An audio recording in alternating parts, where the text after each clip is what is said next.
Hi everyone, welcome to my YouTube channel. I'm Bensi.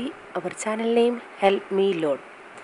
മിക്കവാറും എല്ലാവരും നേരിടുന്ന ഒരു പ്രശ്നമാണ് കൈമുട്ടിലെയും കാൽമുട്ടിലെയും കറുപ്പ് നിറം. അതിനുള്ള പ്രതിവിധികൾ ആണ് ഈ വീഡിയോയിൽ പറയുന്നത്. പലതരത്തിലുള്ള 8 ടിപ്സുകൾ ഞാൻ പറയുന്നു. ഇതെല്ലാം നമ്മുടെ വീട്ടിൽ തന്നെയുള്ള നിത്യോപയോഗ സാധനങ്ങൾ തന്നെയാണ്. എൻ്റെ എല്ലാ വീഡിയോസും നമ്മുടെ വീട്ടിൽ നിത്യവും കാണുന്ന സാധനങ്ങൾ കൊണ്ട് ചെയ്യാൻ പറ്റുന്നതാണ്. അതുപോലെ തന്നെയാണിതും. ഞാൻ ആദ്യം തന്നെ പറയട്ടെ, നാരങ്ങാ നീര് കൊണ്ട് ചെയ്യുന്ന ടിപ്സുകൾ കഴിവതും രാത്രിയിൽ ചെയ്യുന്നതാകും നല്ലത്. അല്ലെങ്കിൽ അത് ചെയ്ത ശേഷം 3 മണിക്കൂറെങ്കിലും സൂര്യപ്രകാശം കൊള്ളരുത്. ഞാൻ റീസെൻ്റ്ലി വായിച്ച ഒരു ആർട്ടിക്കിളിൽ പറഞ്ഞ കാര്യമാണിത്. അത് നിങ്ങൾക്ക് കൂടി പറഞ്ഞു തരുന്നു. ഇത് പ്രത്യേകം ഓർത്തിരിക്കുക. ഇനി ഞാൻ ടിപ്സുകൾ പറയാം. ഒന്നാമത്തേത്, ഒരു നാരങ്ങയുടെ നീര്, 1 സ്പൂൺ തേൻ. ഇത് രണ്ടും മിക്സ് ചെയ്ത് കൈമുട്ടിലും കാൽമുട്ടിലും നന്നായി തേച്ച് പിടിപ്പിക്കുക. ഇടയ്ക്കിടയ്ക്ക് 1-2 മിനിറ്റ് കൂടുമ്പോൾ മസാജ് ചെയ്ത് കൊടുക്കുക. അരമണിക്കൂറിന് ശേഷം ചൂടുവെള്ളത്തിൽ കഴുകുകയോ തുടയ്ക്കുകയോ ചെയ്യുക. 2-3 സ്പൂൺ തൈരിൽ 1 സ്പൂൺ വിനാഗിരി ചേർത്ത് നന്നായി തേച്ച് പിടിപ്പിച്ച് അത് ഡ്രൈ ആകുമ്പോൾ ചൂടുവെള്ളത്തിൽ കഴുകിക്കളയുക. 2 സ്പൂൺ ബേക്കിംഗ് സോഡയിൽ 2 സ്പൂൺ പാൽ ചേർത്ത് മിക്സ് ചെയ്ത് ഈ മിശ്രിതം നന്നായി തേച്ച് പിടിപ്പിക്കുക.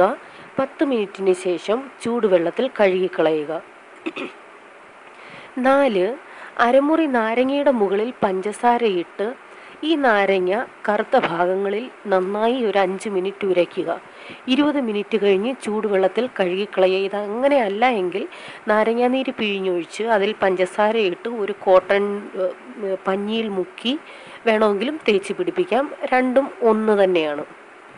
5 2 സ്പൂൺ പഞ്ചസാര, അല്പം ഒലിവ് ഓയിൽ, അല്പം നാരങ്ങാനീർ എന്നിവ ചേർത്ത് തിക്ക് പേസ്റ്റ് ആക്കുക. ഇത് നന്നായി തേച്ച് പിടിപ്പിച്ച് ഇടയ്ക്കിടയ്ക്ക് 2-3 മിനിറ്റ് കഴിയുമ്പോൾ മസാജ് ചെയ്ത് കൊടുക്കുക. 1 മണിക്കൂറിന് ശേഷം ചൂടുവെള്ളത്തിൽ കഴുകുക. 6 അലോവേര ജെൽ തേച്ച് പിടിപ്പിച്ച് അരമണിക്കൂറിന് ശേഷം ചൂടുവെള്ളത്തിൽ കഴുകിക്കളയുക. 7 2 സ്പൂൺ മഞ്ഞൾപ്പൊടിയിൽ അല്പം തേനും പാലും ചേർത്ത് മിക്സ് ചെയ്ത് ഇത് തേച്ച് പിടിപ്പിച്ച് അരമണിക്കൂറിന് ശേഷം ചൂടുവെള്ളത്തിൽ കഴുകിക്കളയുക. 8 2 സ്പൂൺ ബേക്കിംഗ് സോഡയിൽ 1 സ്പൂൺ പഞ്ചസാരയിട്ട് നാരങ്ങാ നീരൊഴിച്ച് പേസ്റ്റാക്കി പുരട്ടുക. അരമണിക്കൂറിന് ശേഷം ചൂടുവെള്ളത്തിൽ കഴുകുക. ഇതിലേതെങ്കിലുമൊക്കെ നിങ്ങൾക്ക് ദിവസവും ചെയ്യാവുന്നതാണ്. അതിനുശേഷം റിസൾട്ട് എന്നെ അറിയിക്കുക. അത് വായിക്കുന്ന മറ്റുള്ളവർക്കും പ്രയോജനമാകും. ഇഷ്ടമായെങ്കിൽ ലൈക്ക് ചെയ്യാൻ മറക്കരുത്. നിങ്ങളുടെ ലൈക്ക് ആൻഡ് കമൻസ് ആണ് എനിക്ക് ന്യൂ വീഡിയോസ് ഇടാനുള്ള പ്രചോദനം. Thanks for watching this video. By.